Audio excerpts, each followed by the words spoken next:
আজকের খুতবাটি অত্যন্ত প্রয়োজনীয় একটা বিষয় নিয়ে, যা সকলেই জানে এবং সকলেই শুনে থাকে, আর জানিয়ে প্রায় সকল মুসলিমই অভিযোগ করে থাকে। আর তা হলো উম্মার মাঝে ঐক্য এবং আমাদের সকলের একতাবদ্ধ হয়ে অবিচ্ছিন্ন একটি ভ্রাতৃত্বের সম্পর্ক গড়ে তোলা। এটা এমন বিষয় যা আপনি প্রতিদিনই লঙ্ঘিত হতে দেখবেন। আর আমরা সকলেই জানি যে উম্মার মাঝে দুর্বলতা এসেছে ঐক্যের অভাব থেকেই। যদি আমরা একটা ঐক্যবদ্ধ শক্তি হতাম, এমনকি 4টি পরিবার ঐক্যবদ্ধ হলে, 4টি গোত্র ঐক্যবদ্ধ হলে, 4টি শহর ঐক্যবদ্ধ হলে, 4টি দেশ ঐক্যবদ্ধ হলে সেটা একটা শক্তিতে পরিণত হয়, তাহলে গোটা পৃথিবীর 20% মানুষ সম্পর্কে আপনি কি বলবেন? তো এটা এমন একটা দুর্বলতা যা সম্পর্কে আমরা সকলেই অবগত।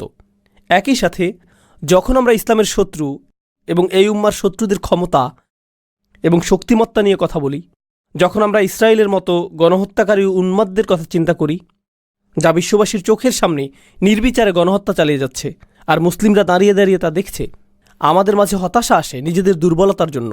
কিন্তু আপনি হতাশ হওয়ার মাধ্যমে আর রাগান্বিত হওয়ার মাধ্যমে এর সমাধান করতে পারবেন না। কেন আমরা পক্ষাঘাতগ্রস্ত হয়ে রয়েছি? এই প্রশ্নটির সবচেয়ে যুক্তিসঙ্গত উত্তর হলো, আমরা ঐক্যবদ্ধ নই, আমাদের একক কণ্ঠ নেই, আমরা একক সত্তা হিসাবে কথা বলি না। আর আপনি সেটা অর্জনই বা করবেন কিভাবে? এটা অর্জন করা কি প্রায় অসম্ভব বলে মনে হয়। শত্রুদের উপায় উপকরণগুলোর কথা আপাতত ভুলে যান। যারা উম্মার অনিষ্ট চায় তাদের অর্থনৈতিক, প্রযুক্তিগত, অর্থসংস্থানগত, সামরিক উপায় উপকরণগুলোর কথা ভুলে যান। সেটা এমনকি বড় কোনো সমস্যাও না। প্রকৃত সমস্যা হলো আভ্যন্তরীণ সমস্যা। প্রকৃত সমস্যা হলো আমাদের নিজেদের ভিতরে যা রয়েছে। আমি উম্মার ঐক্য নিয়ে ভাষা কোনো বক্তব্য দিয়ে ক্ষান্ত হতে চাই না, কারণ আপনারা এরকম হাজার হাজার বক্তব্য শুনেছেন, আমিও শুনেছি। এজন্য আমি আসলেই সমস্যার গোড়া থেকে শুরু করতে চাই। আসুন বিষয়টা নিয়ে ভিন্নভাবে চিন্তা করি।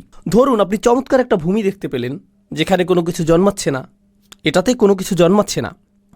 আর আপনি বলছেন, এখানে কেন কিছু জন্মাচ্ছে না? কি হলো এই ভূমিটার? আপনি তো কোনো বীজ বপন করেননি, আপনি মাটির যত্ন নেননি, আপনি সেচ দেননি, আর এখন অভিযোগ করছেন যে এখানে কিছু জন্মাচ্ছে না কেন? আপনি বীজ বপন করলেন, সেচ প্রদান করলেন, পর্যাপ্ত সূর্যের আলো নিশ্চিত করলেন, এটাও নিশ্চিত করলেন যে নিয়মিত পোকামাকড় এবং আগাছা পরিষ্কার করা হচ্ছে। যদি আপনি তা না করেন, তাহলে অভিযোগ করার কোনো অধিকার আপনার নেই। আর যদি আপনি তা করেন, যদি আমি তা করি, সেক্ষেত্রেও আমি গতকাল একটা বীজ বপন করে আজকেই বলতে পারি না যে আমার গাছ কোথায়, কেন আমি কোনো গাছ দেখতে পাচ্ছি না, এরপর তা ভুলেই গেলেন। কেন আমি দুশ্চিন্তা করছি? আমার এত খেয়াল করারই বা দরকার কি? পরিপক্ক চিন্তা এভাবে কাজ করে না। এভাবে আমরা শক্তি অর্জন করব না। আপনাকে একটা বিষয় তত্ত্বাবধান করতে হবে, উন্নতি সাধন করতে হবে, আবাদ করতে হবে, এরপরে অবশেষে আপনি ফলাফল পাবেন। আমরা এখানে মুসলিম ঐক্য নিয়ে কথা বলছি। একটা মুহূর্তের জন্য মুসলিমদের কথা ভুলে যান। এমন মানুষদের কথা চিন্তা করুন যারা আল্লাহ এবং রসুল সাল্লাল্লাহু আলাইহি সাল্লামের ভালোবাসার জন্য ঐক্যবদ্ধ না। এমন মানুষদের কথা চিন্তা করুন যারা অর্থের প্রতি ভালোবাসার কারণে ঐক্যবদ্ধ। মাল্টিবিলিয়ন ডলার কর্পোরেশনগুলোর কথা চিন্তা করুন। ওকে, তাদের রয়েছে ভিন্ন ভিন্ন বিভাগ, ভিন্ন ভিন্ন অবস্থান, ভিন্ন ভিন্ন অফিস। আবার সেই অফিসগুলোর ভিতরেও আভ্যন্তরীণ কোন্দল রয়েছে। সেই মানুষগুলো একে অপরের সাথে একত্র নয়, বরং তারা একে অপরের অনিষ্ট করার চেষ্টায় রত। তো এই কোম্পানিগুলো কি করে? তারা মাল্টিমিলিয়ন ডলার ব্যয় করে টিম বিল্ডিং, কোম্পানির সংহতি রক্ষার অনুশীলন, অফিস পার্টি এবং এই ধরনের সকল কার্যক্রম পরিচালনা করে, শুধুমাত্র কর্মচারীরা যাতে একে অপরের সাথে ঐক্যবদ্ধ থাকে, যাতে একে অপরের সাথে অন্তর্গত কোন্দলে না জড়ায় এবং একে অপরের সাথে একত্রতা অনুভব করে। কিন্তু এই পেশাজীবীদেরকে ঐক্যবদ্ধ করার পেছনের কারণটি কি? এই প্রকৌশলীদের, প্রোগ্রামারদের, হিসাবরক্ষকদের, ডিজাইনারদের, সকল মানুষদেরকে যা ঐক্যবদ্ধ করেছে তা হলো আমাদের সকলকে আরও বেশি অর্থ উপার্জন করতে হবে। আর বছর শেষে তারা কি উদযাপন করে? আমাদের বিক্রয় 20% বৃদ্ধি পেয়েছে। এটাই আমাদেরকে ঐক্যবদ্ধ করেছে। এজন্যই আমরা অদম্য একটা শক্তি। তাদের চিন্তায় এই অর্থনৈতিক উদ্দীপনাটাই তাদেরকে ঐক্যবদ্ধ করেছে। এটাই তাদের সম্পূর্ণ প্রেরণাকে তাড়িত করে। তো প্রথম একটা বিষয় আমি আপনাদেরকে বলতে পারি যে এমন মানুষ রয়েছে যারা অন্যথা একে অপরকে ঘৃণা করত, কিন্তু অভিন্ন একটা উদ্দেশ্যে তারা একতাবদ্ধ। আর কখনো কখনো সেই অভিন্ন উদ্দেশ্য তেমন গুরুত্বপূর্ণ নাও হতে পারে। এটা হতে পারে শুধু অর্থ অথবা শুধু খ্যাতি, হতে পারে দুইজন খেলোয়াড় যারা একে অপরকে ঘৃণা করে, কিন্তু তারা একই দলে থেকে এক হয়ে চ্যাম্পিয়নশিপের জন্য লড়াই করে। তারা একই দলে ঐক্যবদ্ধ থাকার অভিনয় করছে। সে বল পাস করা থেকে বিরত থাকবে না এজন্য যে অপর ব্যক্তিটিকে সে পছন্দ করছে না। আর যদি সে এটা করে তাহলে তার ক্যারিয়ার শেষ। তারাও দলবদ্ধ থাকার অভিনয় করে। কিন্তু এই সকল অবস্থায়, আমার দেওয়া উদাহরণগুলোতে এই সকল অবস্থায় একটা বিষয় উপস্থিত: আন্তরিকতার অভাব। আমি শুধু তোমার সাথে ঐক্যবদ্ধ কারণ আমাদেরকে এই খেলায় জিততে হবে। আমি শুধু তোমার সাথে ঐক্যবদ্ধ কারণ আমাদেরকে পণ্য বিক্রয় করতে হবে। এর বাইরে তুমি পাহাড় থেকে নিচে পড়ে যাও, আমার কিছু যায় আসে না। এর বাইরে আমি তোমার সাথে এক কক্ষেও থাকতে চাই না। তুমি যে যুক্তি প্রদান করো আমি সেগুলো সহ্যও করতে চাই না। বুঝতে পারছেন? এখানে বস্তুগত একটা উদ্দেশ্য রয়েছে যা মানুষকে ঐক্যবদ্ধ করেছে। এটা না হলে তারা পরোয়াই করতো না। যখন আপনি রাজনীতির কথা চিন্তা করেন, আপনি ডেমোক্রেটিক এবং রিপাবলিকান পার্টি নিয়ে চিন্তা করেন এবং প্রায় গুরুত্বহীন ইন্ডিপেন্ডেন্স পার্টি নিয়ে চিন্তা করেন, কিন্তু এই দলগুলো নিয়ে যখন চিন্তা করেন আপনি মনে করেন যে ডেমোক্রেটরা সকল ঐক্যবদ্ধ, রিপাবলিকানরা সকল ঐক্যবদ্ধ, কিন্তু একই দলের ভিতরের এই লোকগুলো একে অপরকে অপছন্দ করে। তারা বরং একে অপরকে ধ্বংস করতে ভালোবাসবে, যদিও তারা একই দলের অংশ। তাহসাবুহুম জামিআন ওয়া কুলুবুহুম শাত্তা। আল্লাহ বলছেন, তোমরা কি মনে করেছো তাদের হৃদয়গুলো একতাবদ্ধ? তাদের হৃদয়গুলো ছড়ানো ছিটানো। তো প্রশ্ন উঠছে, যখন আল্লাহ আমাদেরকে এক উম্মাহ হওয়ার আহ্বান জানাচ্ছেন যে আমাদেরকে এক উম্মাহ হতে হবে, সেক্ষেত্রে আমাদেরকে জানতে হবে যে সেই জিনিসটা কি যা আমাদেরকে ঐক্যবদ্ধ করেছে। ঠিক কোন জিনিসটি আমাদেরকে ঐক্যবদ্ধ করেছে? আর আমাদেরকে ঐক্যবদ্ধকারী প্রেরণাটা যদি আসলে সবচেয়ে শক্তিশালী প্রেরণা হয়, তাহলে সেই ঐক্যটি অত্যন্ত মজবুত হবে। কিন্তু ঐক্যবদ্ধকারী প্রেরণাটি যদি ক্ষীণ হয়, তাহলে ঐক্যটিও দুর্বল হবে। ঐক্যটি সেই জিনিসের মতোই দুর্বল হবে যা আমাদেরকে একত্রিত করেছে। উদাহরণস্বরূপ, এখন আমরা এই মসজিদে বসে আছি, আর আপনারা অনেকেই কাজ থেকে এসেছেন, অনেকে এসেছেন বাসা থেকে, অনেকে এসেছেন আপনাদের ব্যবসা প্রতিষ্ঠান থেকে। আপনারা সকলেই এসে একত্রে এই মসজিদে বসেছেন। পুরুষেরা আছেন, নারীরা রয়েছেন, শিশুরা রয়েছে, আর আমরা সকলেই যারা এখানে একত্রিত হয়েছি, আমরা ঐক্যবদ্ধ হয়েছি আল্লাহর ইবাদত করার অভিপ্রায় নিয়ে। এজন্যই আমরা ঐক্যবদ্ধ হয়েছি। কিন্তু এই আলোচনার পরে আমরা সকলে পৃথকভাবে ফিরে যাব। তো যদিও এখানে আমরা কয়েকশো মানুষ থাকি, কয়েক হাজারও থাকি, আমরা একত্রিত হয়েছি ঠিকই, কিন্তু আসলে আমরা 1000 স্বতন্ত্র ব্যক্তি। আমরা আসলাম এবং একসাথে একটি কাজ করলাম, তারপর আমরা চলে গেলাম, এটুকুই। এটা ঐক্যের বহিঃপ্রকাশ নয়, এটা হলো সম্মিলিত একটা উদ্দেশ্যের বহিঃপ্রকাশ। আমাদের শুধু সম্মিলিত একটা উদ্দেশ্য ছিল। আমাদের সকলের উদ্দেশ্য ছিল জুমার নামাজ আদায় করা, এটুকুই। এটা দ্বারা এটা বোঝায় না যে এই সম্প্রদায়টি ঐক্যবদ্ধ, কোনোভাবেই এটা প্রদর্শন করে না। এখানে আমাদের উদ্দেশ্য হলো ইবাদত করা। কিন্তু আপনি যদি শুধু একটি উদ্দেশ্য দ্বারা ঐক্যবদ্ধ হন, আর এটাই যদি হয় সব, তাহলে যখনই সেই উদ্দেশ্য সমাপ্ত হবে আপনার ঐক্যও শেষ হয়ে যাবে, অন্য আর কিছুর প্রয়োজন হবে না। আমি শুধু চাই যে আমার সন্তানেরা মসজিদে যাক, আমি শুধু চাই যে আমার সন্তান কিছুটা কোরআন শিখুক, আমি শুধু কোনোভাবে ইসলামের সাথে সম্পর্ক অনুভব করতে চাই, এটুকুই। যদি এটাই আপনার উদ্দেশ্য হয় তাহলে এটুকুই পাবেন। যখন সেটা পূরণ হবে আপনার আর কোনো প্রয়োজন থাকবে না, আর কোনো লক্ষ্য থাকবে না। কোরআন ঐক্য সম্পর্কে সম্পূর্ণ ভিন্ন একটা চিত্র অঙ্কন করেছে। এটা কোনো একটা কাজের উপর নির্ভরশীল নয়, এটা বড় একটা ঈদের নামাজের উপর নির্ভরশীল নয়। আর প্রতি বছর আমি একই সাথে হাসি এবং কাঁদি যখন শুনি মানুষ ঈদ কবে উদযাপিত হবে তা নিয়ে মতবিরোধী লিপ্ত। কারণ একই দিনে আমাদেরকে ঈদ উদযাপনের ব্যাপারে ঐক্যবদ্ধ হওয়া উচিত। আমি এই বিষয়ে বলি, আসলেই কি তাই? যদি আমরা সকলেই একই দিনে ঈদ উদযাপন করি, সেটাই আপনার কাছে ঐক্য বলে মনে হয়? নামাজের সেই 20 মিনিট ঐক্য কি এটুকুই? আপনি এমনকি জানেনও না যে যেই মানুষটির পাশে আপনি ঈদের নামাজ পড়ছেন তার পরিবারের সদস্য হাসপাতালে ভর্তি রয়েছে, আপনি তা জানেন না। আপনি এটাও জানেন না যে এই ব্যক্তিটি ব্যবসায় ক্ষতির শিকার হয়েছে, অথবা এই ব্যক্তিটি তার বাবাকে হারিয়েছেন, অথবা তিনি কাজ হারিয়েছেন, অথবা স্বাস্থ্যগত সংকটের মধ্য দিয়ে যাচ্ছেন, আপনি জানেন না। তো ঐক্য আসলে কি? একটা ছবি যা প্রদর্শন করে যে অনেক মানুষ একসাথে দাঁড়িয়ে রয়েছে, এটাই ঐক্য। আমার যুক্তিতে এটা ঐক্যের কৃত্রিম এবং অর্থহীন মানদণ্ড। আর সেজন্যই যখন আমরা অভিযোগ করি যে আমাদের ঐক্য নেই, আমাদের সেই অভিযোগও অর্থহীন। এটা আমার দেওয়া উদাহরণটির মতোই। আপনি একটা ভূমির সামনে দাঁড়িয়ে আছেন যেখানে কিছু জন্মাচ্ছে না, আর আপনি বলছেন, হেই, এখানে তো কোনো কিছুই দেখছি না, কেন আমার জন্য কিছু জন্মানো অবস্থায় নেই? ইতিমধ্যেই তো আমার বাগানে প্রবেশ করার কথা। না না না, যদি আপনি বাগানের মালি হতে প্রস্তুত না হন, সেক্ষেত্রে অভিযোগ করার কিছুই নেই। তো আসুন একটু পেছনে ফিরে যাই এবং এই বিষয়টা নিয়ে চিন্তা করি। প্রথমত এবং প্রধানত আমি পুরুষ মানুষদের উদ্দেশ্য করে বলবো, পর্দার আড়ালের বোনেরা একটু ধৈর্য ধরুন, আপনাদের পালা আসবে। যদি আজকে নাও হয়, অন্য আরেকদিন বলবো ইনশাআল্লাহ। কিন্তু আজ আমি শুধু পুরুষদের উদ্দেশ্য করে বলবো। মুসলিম সমাজের অনেক পুরুষ মানুষের সাথেই আমার অনেক কথোপকথন হয়েছে, সারা পৃথিবীব্যাপী এবং আমেরিকাতেও। পুরুষ মানুষদের কাছ থেকে অন্যতম একটা অনুভূতির কথা আপনি শুনবেন যে সকলেই আমার কাছ থেকে কিছু চায়।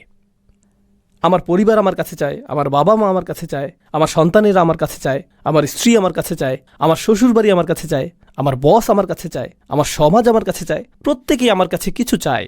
আর সে যদি একটা ফোন কলও পায়, এমনকি কলটি রিসিভ করার আগে সে ধরে নেয় এটা তার উদ্দেশ্য না যে হ্যালো, আমি তোমার খবর নেওয়ার জন্য ফোন করলাম, তুমি কি ভালো আছো, সব কিছু কি ভালো চলছে, চলো একদিন দেখা করি। এমনকি কেউ যদি কল দিয়ে বলে আসসালামু আলাইকুম, তুমি কেমন আছো, এর মধ্যেই আপনার মাথায় কাজ করে যে সে কি চাইছে, কি ব্যাপারে কল করেছে, কল করার কারণটা কি। কেউই এজন্য আপনার খোঁজ নেয় না যে তারা আপনার ব্যাপারে মনোযোগী। তারা আপনার খোঁজ নেয় কারণ তারা এমন কিছুর প্রতি মনোযোগী যা আপনি তাদেরকে দিতে পারবেন। তো হয়তো আপনি একটা ক্যাশ বাক্স, অথবা আপনি হয়তো একজন সেবক, আপনি শুধু এটুকুই। আপনি আছেন শুধুমাত্র ব্যবহৃত হওয়ার জন্য। আপনি একটা যন্ত্র যাকে ব্যবহার করা হয়, এটুকুই। কেউ আপনাকে নিয়ে চিন্তা করে না, কেউ আসলে আপনার ভিতরের সত্তাটিকে দেখতে পায় না। আর আপনি মসজিদে আসছেন, এখানে শুনতে পান যে মুসলিমরা সবাই ভাই ভাই, আসসালামু আলাইকুম, এরপর আপনারা একে অপরকে আলিঙ্গন করেন, সালাম এবং দোয়া বিনিময় করেন, এতে সমস্যা নেই। কিন্তু যখনই আপনি বলেন ভাই আমি কি আপনার সাথে একটু কথা বলতে পারি, আমি ব্যস্ত, এই মুহূর্তে একটু ব্যস্ত, কারণ কারোরই আপনার জন্য সময় নেই, কারোরই আপনার জন্য সময় নেই। আর আরও এক ধাপ সামনে আগালে আপনার পরিবার হয়তো আপনার উপর নির্ভরশীল, তারা আপনার উপর নির্ভরশীল। উদাহরণস্বরূপ, আপনি হয়তো উপার্জনকারী, আর আকস্মিক আপনি অসুস্থ হয়ে পড়লেন এবং চাকরি হারিয়ে ফেললেন। আপনি শুধুমাত্র চাকরি হারালেন না, পরিবারে আপনি সম্মানও হারিয়ে ফেললেন। আত্মীয়রা আর আগের মতো আচরণ করছে না। সবসময় তারা আপনাকে কল করত, এখন আর কেউ কলও করে না। তারা আর আপনার খোঁজ নেয় না, খোঁজ রাখে না, বরং যতটা সম্ভব আপনাকে এড়িয়ে চলে। জানেন কেন? কারণ আকস্মিকভাবেই আপনি দানকারীর ভূমিকা থেকে গ্রহণকারীর ভূমিকায় নেমে এসেছেন। তাই কিছু চাইতে পারে এমন কারো থেকে মানুষ দূরে থাকতে চায়। এমনকি আমাদের পরিবারের ভিতরেই যদি এমনটা ঘটে, তাহলে অবস্থাটা কি হতে পারে যখন এই পরিসর বড় হয়ে সমাজ পর্যন্ত বিস্তৃত হয়? তখন কি ঘটে? যখন মানুষ অনুভব করে যে কেউ তার কথা চিন্তা করে না? আর আমরা এখানে একটা ভিন্ন ধরনের সমাজে বসবাস করছি। ইউনাইটেড স্টেটস কিন্তু ডেনমার্ক থেকে আলাদা, এটা জার্মানি থেকেও আলাদা, এমনকি এটা কানাডা থেকেও আলাদা। ইউনাইটেড স্টেটস সম্পর্কে এমন কিছু বলছি যা আপনারা নিজেরাও জানেন। এটাকে পুঁজিবাদের নমুনা ধরা হয়। পুঁজিবাদ অর্থ আপনাকে প্রথম হওয়ার প্রতিযোগিতায় নামতে হবে। কেউ আপনার জন্য চিন্তা করবে না, আপনার নিজের চিন্তা নিজেকেই করতে হবে। কেউ আপনার জন্য এগিয়ে আসবে না। আমরা তো শ্বাস প্রশ্বাসের সাথেও পুঁজিবাদ গ্রহণ করছি, আর তার সাথে যোগ হচ্ছে আমাদের সমষ্টিগত জীবন। এটা সত্য যে যদিও আমাদের মধ্যে কিছুটা হলেও সালাম এবং দোয়া বিনিময়ের ভ্রাতৃত্ব সম্পর্ক রয়েছে, এটা নেহাত আনুষ্ঠানিকতার সীমা অতিক্রম করে না। কিন্তু এটা প্রকৃত ভ্রাতৃত্ব নয়। প্রকৃত ভ্রাতৃত্ব পরীক্ষার একটা পদ্ধতি বলে দিচ্ছি। আমি যদি আসলেই সমস্যার মধ্য দিয়ে যাই, তৎক্ষণাৎ এমন কারো কথা কি মনে পড়ে যাকে আমি কল করতে পারি? কাকে কল করার কথা তাৎক্ষণিক আমার মনে পড়ে? মসজিদের ভাইদের কথা কি মনে পড়ে? যাদের সাথে আমি চলি তাদের কথা কি মনে পড়ে? কার কথা মনে পড়ে? আপনি যদি সেরকম কাউকে পান, তাহলে আপনার জীবনে কিছুটা ভ্রাতৃত্ব রয়েছে। কিন্তু আপনি যদি দুইবার ভাবেন এই ব্যক্তিকে বললে সে আমার সম্পর্কে কি ভাববে, এই ব্যক্তিকে বললে সে কিভাবে এটা আমার বিরুদ্ধে ব্যবহার করবে, আপনাকে যাচাই বাছাই করতে হয় আপনার সমস্যাটি কোনো ব্যক্তিকে খুলে বলবেন কিনা, কারণ আপনি নিশ্চিত না যে সে এই কথা আরও 20 জনের সাথে বলে বেড়াবে কিনা। তখন আপনি ঈদের দিনে উত্তপ্ত আলোচনার বস্তুতে পরিণত হবেন। জানেন ওই ভাইটি আমাকে কি বলেছে, কি ঘটেছে তার সাথে? ও মাই গড! আপনি অন্য কারো উপভোগের গল্পে পরিণত হতে চান না, এই জন্য নিজের মুখ বন্ধ রাখেন। জানেন এর অর্থ কি? আপনার জীবনে ভ্রাতৃত্ব অনুপস্থিত। একজন ইমানদার অপর ইমানদারকে যে সতর প্রদান করার কথা, সেটা আপনার নেই, আপনার তা নেই। আসুন আরও এক ধাপ এগিয়ে যাই, সেই আয়াতটিতে যাওয়ার আগে যা আমি আসলেই আপনাদের সাথে শেয়ার করতে চাই। আরেক ধাপ এগিয়ে যাই। আমাদের সমাজে এমন তরুণ অথবা বৃদ্ধ মানুষ রয়েছেন যারা ব্যর্থ হয়েছেন। ব্যর্থতাও জীবনেরই অংশ। আপনি কোনো পরীক্ষায় অকৃতকার্য হলেন, এটা ঘটতেই পারে। চাকুরির পরীক্ষায় ব্যর্থ হলেন, এটা ঘটতেই পারে। আপনি ধর্ম পালনে ব্যর্থ হতে পারেন। কোনো তরুণ হতাশার শিকার হয়ে মদ্যপান শুরু করতে পারে, এটা ঘটতে পারে। কেউ হারাম সম্পর্কে জড়িয়ে পড়তে পারে, এরপর ড্রাগ, মদ্যপান এবং এ জাতীয় আরও অন্ধকার পথ বেছে নিতে পারে। আরও খারাপ পথেও যেতে পারে। সে আরও নিচে চলে যেতে পারে। আপনি যদি আপনার শিশু সন্তানটিকে নিয়ে হাঁটেন আর শিশুটি পড়ে যায়, তখন আপনি কি করেন? আপনি তাকে তুলে নেন, তাকে মুছে দিবেন। যদি সে আঘাত পায় সেখানে ব্যান্ডেজ লাগিয়ে দিবেন, অ্যান্টিসেপটিক লাগিয়ে দিবেন, তাকে সেরে ওঠার সুযোগ দিবেন যাতে সে সুস্থ হয়ে ওঠে। আমাদের সমাজে কি ঘটে, কি হয় যখন আমাদের পরিসরে কেউ নিচে পড়ে যায়? ও মাই গড, আস্তাগফিরুল্লাহ। এই যুগের তরুণদেরকে দেখো, জানো কি দেখলাম? আব্দুল করিম কি করেছে জানো? লা হাওলা ওয়ালা কুওয়াতা ইল্লা বিল্লাহ। আমি তাকে অমুক জায়গা থেকে বের হতে দেখলাম।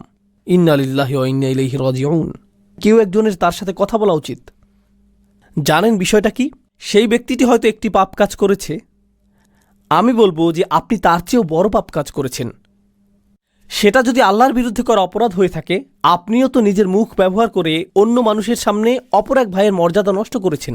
আর আস্তাগফিরুল্লাহ বলছেন যেন আপনি প্রকৃতই তার ভালো চাইছেন। কারণ আপনি যদি প্রকৃতই ভালো চাইতেন, প্রথমত আপনার মুখ বন্ধ থাকতো, আর একমাত্র তখন এটা খুলতো যখন আপনি তার কাছে গিয়ে তাকে জড়িয়ে ধরে বলতেন, যদি কখনো প্রয়োজন হয় আপনার কথা শোনার জন্য আমি সদা প্রস্তুত, আর আমি মারা গেলেও আপনার এই গোপনীয়তা প্রকাশ করব না। সেটাই হতো ভ্রাতৃত্ব সুলভ আচরণ। এখন যা করছেন তা ভ্রাতৃত্ব নয়। আমি আমাদের তরুণদের নিয়ে উদ্বিগ্ন। এটা ভ্রাতৃত্ব না। আমি জানি না এটা কি, তবে কমপক্ষে এটা যে অগোচরে আক্রমণ সেটা তো বলাই যায়। কিন্তু এই বাস্তবতাটি আমি আমার জন্য সৃষ্টি করেছি। তারপর আমরা এই কথা বলার ধৃষ্টতা দেখাই যে উম্মাহ কেন ঐক্যবদ্ধ নয়? কোটি কোটি মানুষ রয়েছে। আরে ভাই, আপনি কি আমাদের 1 ডজন মানুষকে ঐক্যবদ্ধ দেখাতে পারবেন? 2 ডজনকে দেখাতে পারবেন? কোটি কোটি মানুষের একতা নিয়ে কথা বলার আগে কয়েকশো ঐক্যবদ্ধ মুসলিম দেখাতে পারবেন? তো আসুন এখন আমরা দেখি সাহাবীগণ কেমন ছিলেন এবং কোরআন কেন তাদেরকে এত প্রশংসা করেছে। এটি হলো কোরআনের সবচেয়ে চমৎকার স্থানগুলোর একটি। খুবই সংক্ষেপে আমি আপনাদেরকে ঘটনাগুলো বলবো। খাইবারে রাসূল সাল্লাল্লাহু আলাইহি সাল্লামকে উল্লেখযোগ্য একটা বিজয় প্রদান করা হয়েছিল। খাইবারের আগে মুসলিমরা মূলত ছিল দেউলিয়া, তাদের কোনো অর্থ সম্পদ ছিল না। খাইবারের পরে আকস্মিকভাবে তারা কোটিপতি হয়ে গেলেন। কোটি কোটি টাকা আসতে লাগলো। এখনকার সময়ের অর্থের মাপকাঠিতে হিসেব করলে কোটি কোটি টাকার আবাসন, কৃষিভূমি, পুনরাবর্তিত মুনাফা, এই সব কিছু আকস্মিকভাবে মদিনায় চলে আসলো। আর এটা ঘটার ঠিক আগেও মুসলিমরা কোনো রকমে টিকে ছিল।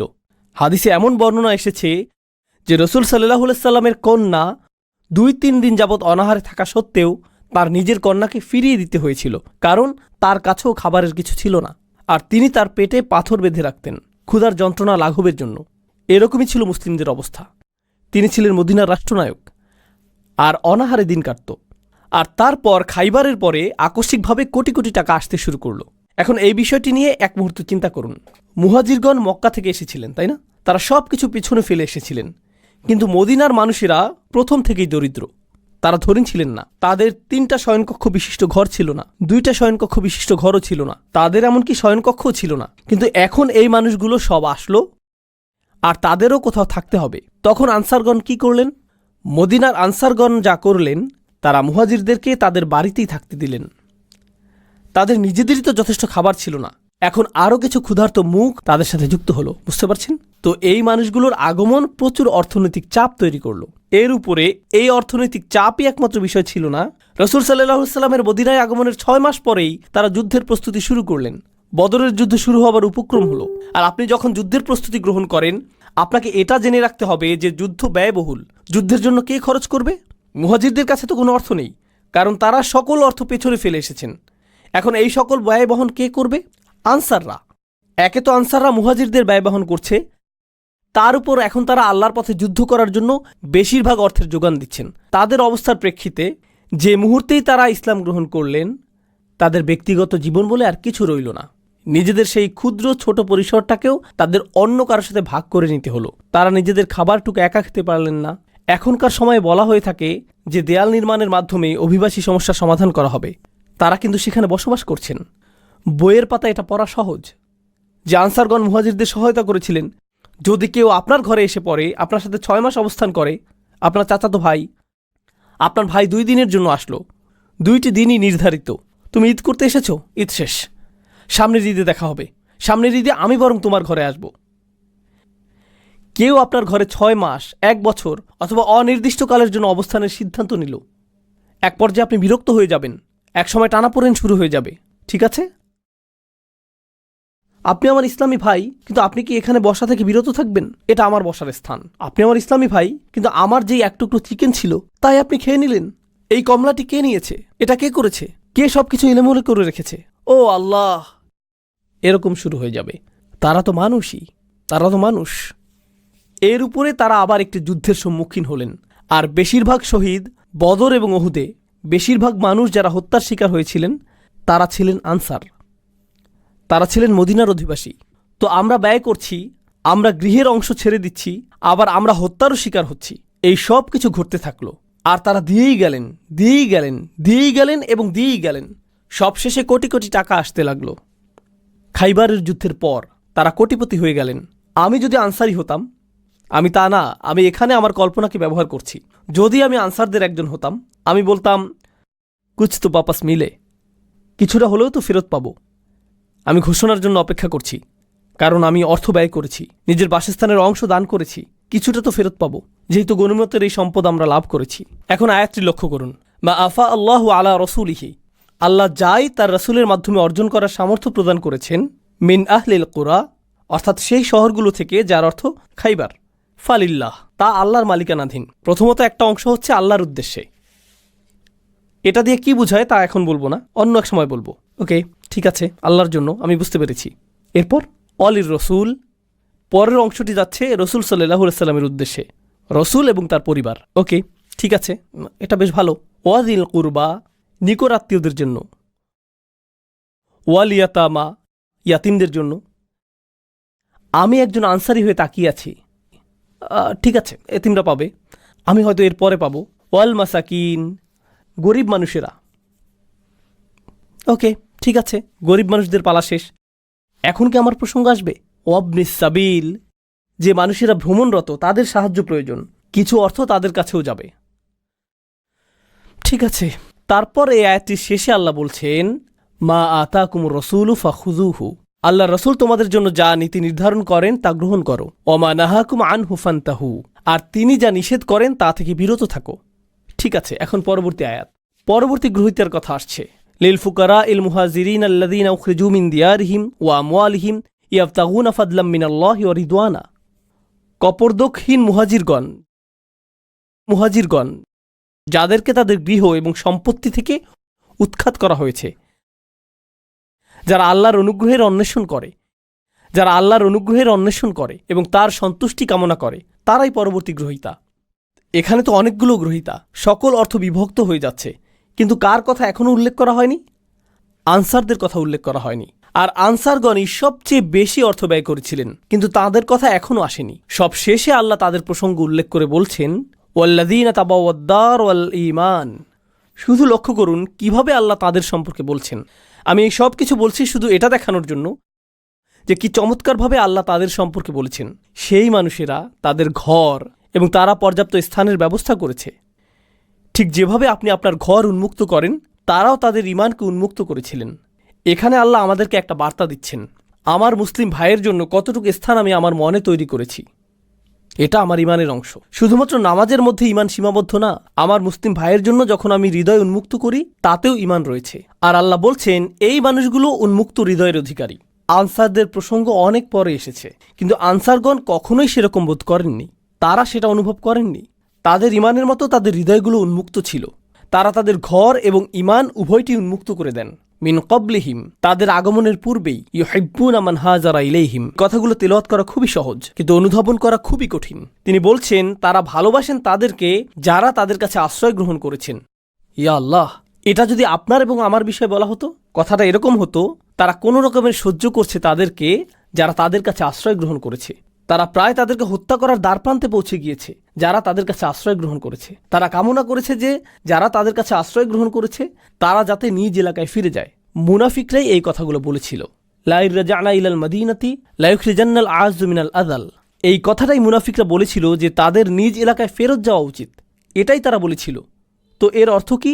আপনার মুসলিম ভাইয়ের জন্য হৃদয় উন্মুক্ত করা, তার সকল প্রয়োজন পূরণ করা, শুধুমাত্র অর্থনৈতিক প্রয়োজনই না, এর দ্বারা শুধুমাত্র অর্থনৈতিক সাহায্যই বোঝাচ্ছে না, এর দ্বারা বোঝাচ্ছে যে আপনি নিজের হৃদয়ে স্থান তৈরি করবেন যাতে কোনো একজন আক্ষরিকভাবেই আপনার গৃহে আশ্রয় পেতে পারে। তাই আল্লাহ বলছেন, ইউহিব্বুনা মান হাজারা ইলাইহিম ওয়ালা ইয়াজিদুনা ফি সুদুরিহিম হাজাতাম মিম্মা উতু। অর্থাৎ যেই দায়িত্ব তাদেরকে প্রদান করা হয়েছে তার কারণে তারা নিজেদের হৃদয়ে কোনো অস্বস্তি রাখে না। তারা কখনোই অস্বস্তি অনুভব করে না, কারণ তারা কাউকে সহায়তা করছেন, তারা কখনোই অস্বস্তি বোধ করেন না, কারণ সে আমার ভাই, সে আমার বোন, সে আমার পরিবার। আল্লাহ বলেছেন যে সেটা আমার পরিবার। লা ইলাহা ইল্লাল্লাহর এই বন্ধন রক্ত সম্পর্কের চেয়েও বেশি। এটাই একমাত্র গুরুত্বপূর্ণ বিষয়। পরিবার সবার আগে, উম্মাহ সবার আগে, এটাই ছিল তাদের মনোভাব। আপনি অভিবাসন সংকট নিয়ে চিন্তা করেন। আমরা যেহেতু আমেরিকায় বসবাস করছি, আমরা চিন্তা করি মেক্সিকান অভিবাসীদের কথা, অবৈধ অভিবাসী এবং শরণার্থীদের কথা, তাই না? মুসলিম বিশ্বে যান, পাকিস্তানে যান, সেখানে আফগানি অভিবাসীরা রয়েছেন। মালয়েশিয়াতে যান, সেখানে ভারতীয় অভিবাসীরা রয়েছেন, ভারতীয় মুসলিম। বিভিন্ন মুসলিম দেশে যান, সেখানে অন্য দেশের মুসলিম অভিবাসী রয়েছেন। তুরস্কে যান, সেখানে সিরিয়ান অভিবাসী রয়েছেন। আর তারা উভয়ই মুসলিম, তারা উভয়ই মুসলিম। সেখানে বক্তব্যটি কি? মুসলিমদের মনোভাব সেই মুসলিমদের প্রতি যারা তাদের কাছে স্থানান্তরিত হয়েছে, সেই মনোভাবটা কেমন? এই সকল স্থানে এবং অন্য আরও স্থানে ট্রাম্প যেভাবে অভিবাসীদের নিয়ে কথা বলে, তারাও তাদের সম্পর্কে ঠিক সেভাবেই কথা বলে। প্রকৃতপক্ষে তারা এর চেয়েও খারাপভাবে কথা বলে। ট্রাম্প বরং উত্তম বলে। সেই ব্যবহার লক্ষ্য করুন এবং লক্ষ্য করুন যে কোরআন কি বলছে। ইউহিব্বুনা মান হাজারা ইলাইহিম। মুসলিম বিশ্বেই অন্য মুসলিম দেশ থেকে আগত কত হাজার মানুষকে সীমানায় আটকে দেওয়া হয়েছে। সেখানে তারা মূলত ক্যাম্পে বসবাস করছেন। তারা এমনকি ভেতরেও প্রবেশ করতে পারছেন না। আর তারা প্রজন্মান্তরে সেখানে রয়েছেন। শিশুরাও একই ক্যাম্পগুলোতেই জন্মেছে এবং বেড়ে উঠছে। ওয়ালা ইয়াজিদুনা ফি সুদুরিহিম হাজাতাম মিম্মা উতু ওয়া ইউসিরুনা আলা আনফুসিহিম ওয়ালাউ কানা বিহিম খাসাসা। তারা নিজেদের উপর অন্যদেরকে প্রাধান্য দেয়, যদিও তারা নিজেরা অভুক্ত অবস্থায় থাকে। তারা নিজেদের উপরে অন্যদেরকে অগ্রাধিকার দেয়।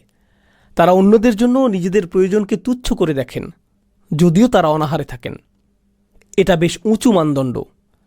আল্লাহ বর্ণনা দিচ্ছেন যে পরিমাণ অর্থ এসেছে তা নির্ধারিত আল্লাহর জন্য, রাসূলের জন্য, দরিদ্র কপরদক্ষিণ মানুষদের জন্য, মুহাজিরদের জন্য। আর তারপর তিনি আনসারদের কথা অসাধারণভাবে বর্ণনা করলেন। এত দীর্ঘ আয়াত উৎসর্গকৃত হয়েছে শুধুমাত্র আনসারদের জন্য আর তাদের কৃতকর্মের জন্য। আর তিনি শেষ করেছেন এই বলে যে ওমা ইউকা শুহা নাফসিহি ফাউলাইকা হুমুল মুফলিহুন।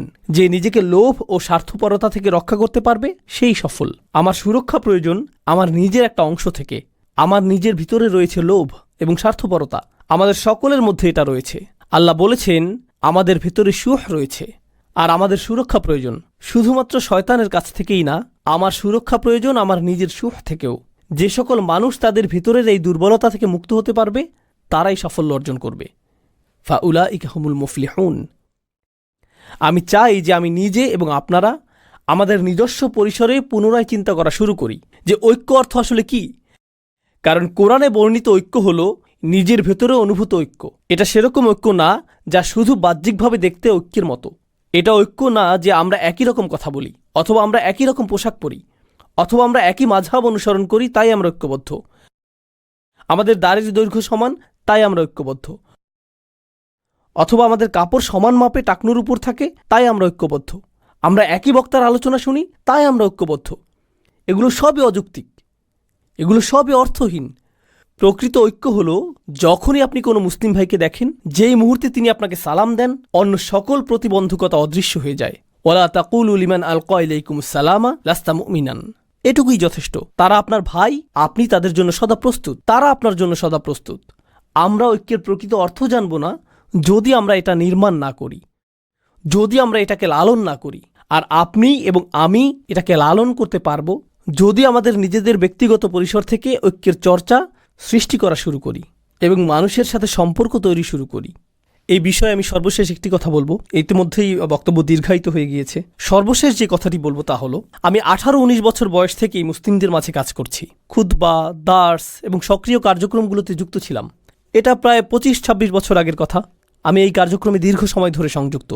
আমি অনেক হালাকায় যোগ দিয়েছি, অনেক ইমামের সাথে ঘুরে বেরিয়েছি এবং যারা ইসলামী সম্মেলনের আয়োজন করে এই মানুষদের পরিসরে যুক্ত ছিলাম। আর এই পরিসরে আপনি বন্ধুত্ব তৈরি করেন, তাদের সাথে আপনি কথা বলেন ইসলাম নিয়ে, আপনি কথা বলেন উম্মার সমস্যা নিয়ে, আপনি অমুক আয়াত নিয়ে কথা বলেন, আপনি অমুক হাদিস নিয়ে কথা বলেন, আপনি ইতিহাস নিয়ে কথা বলেন। জানেন এই 25 বছর যাবৎ আমার পরিসরের মধ্যে একটা জিনিস রয়েছে যা নিয়ে কেউ কথা বলেনি, আর আমিও এটা নিয়ে কারোর সাথে কথা বলিনি। আর তা হলো তাদের ব্যক্তিগত জীবনে তারা কি কি সমস্যার মধ্য দিয়ে যাচ্ছেন। আমার পরিসরের মধ্যে এমন মানুষ ছিলেন যারা সকল ধরনের সমস্যার সাথে লড়াই করে যাচ্ছিলেন।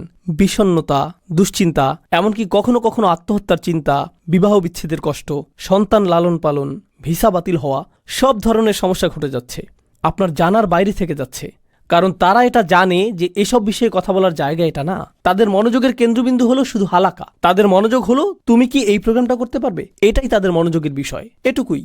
আর তুলনা করার জন্য আমি খ্রিস্টানদের একটা গির্জায় গিয়েছিলাম, শুধু দেখার জন্য যে তারা কি করে।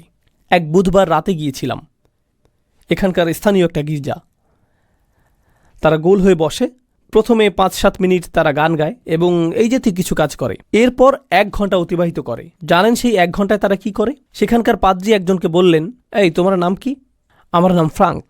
তোমার নিজের সম্পর্কে কিছুটা বলো ফ্রাঙ্ক। এটা এটা এটা এটা তোমার এমন কি কোনো বিষয় আছে যার জন্য আমরা সবাই প্রার্থনা করতে পারি?